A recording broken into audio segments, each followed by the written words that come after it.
Assalamualaikum warahmatullahi wabarakatuh. Bagi orang tua yang sedang mencarikan sekolah untuk putra-putrinya, mungkin tips berikut ini bisa membantu untuk memilih sekolah yang terbaik. Untuk bagian pertama, kita akan coba lihat dari tujuan kita menyekolahkan anak. 1. Jika tujuannya adalah untuk mendapatkan ijazah semata, maka anak boleh kita sekolahkan di mana saja, yang penting dapat ijazah. Kedua, jika tujuan kita menyekolahkan anak adalah untuk menjadikan anak kita pintar secara akademis, nilainya bagus, lulus dengan hasil yang bagus, maka carilah sekolah yang berkualitas, terbukti menghasilkan lulusan-lulusan terbaik dan mampu bersaing di jenjang pendidikan selanjutnya atau bahkan di dunia kerja tanpa harus mempertimbangkan faktor jarak sekolah dari tempat tinggal, biaya, atau hal lainnya. Yang penting sekolahnya bagus, anak kita jadi pintar, tujuan kita tercapai. Yang ketiga, jika tujuannya agar anak menjadi mahir ilmu agama, maka tentu saja kita bisa masukkan anak kita ke pesantren, madrasah, atau sekolah Islam terpadu.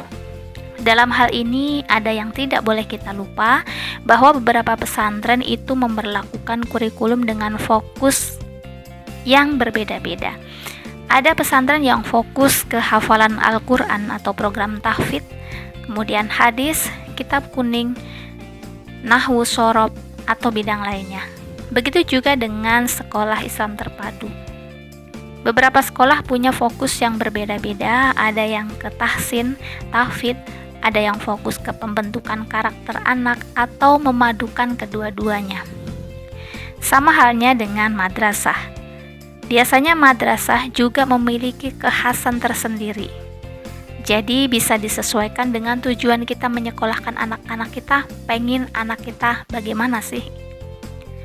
Nah, yang perlu kita pahami juga, khusus madrasah terutama yang negeri, itu kan harus mengikuti kurikulum yang sudah ditetapkan.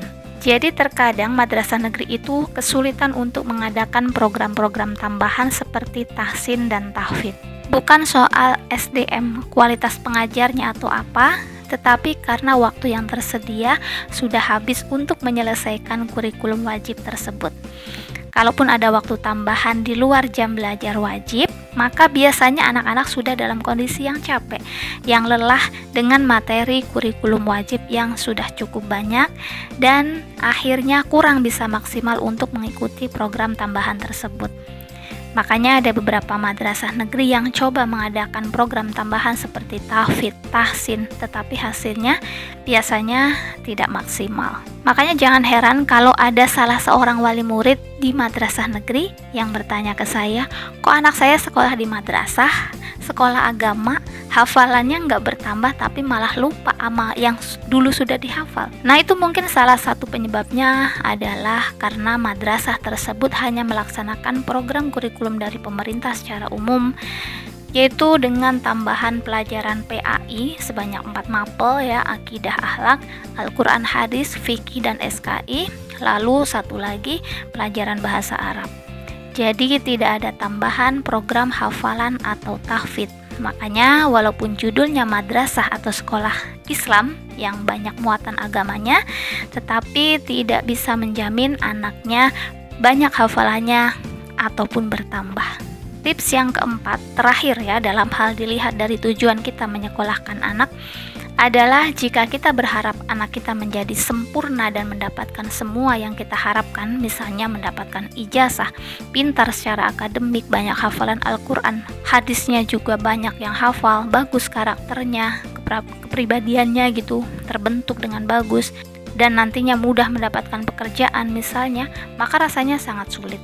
Walaupun tidak tertutup kemungkinan ada 1 atau 2 orang yang mendapatkan keberuntungan seperti itu. Tapi secara umum, sekolah pasti memiliki kelebihan dan kekurangannya masing-masing, jadi akan lebih baik jika orang tua mengetahui potensi anaknya, lalu menyekolahkan anaknya di sekolah yang tepat. Itu tips yang saya bagikan di video kali ini. Baru dilihat dari tujuan kita menyekolahkan anak kita. Nanti insya Allah di bagian berikutnya kita akan bahas dari faktor yang lainnya. Semoga bermanfaat dan sampai ketemu di video berikutnya. Terima kasih. Wassalamualaikum warahmatullahi wabarakatuh.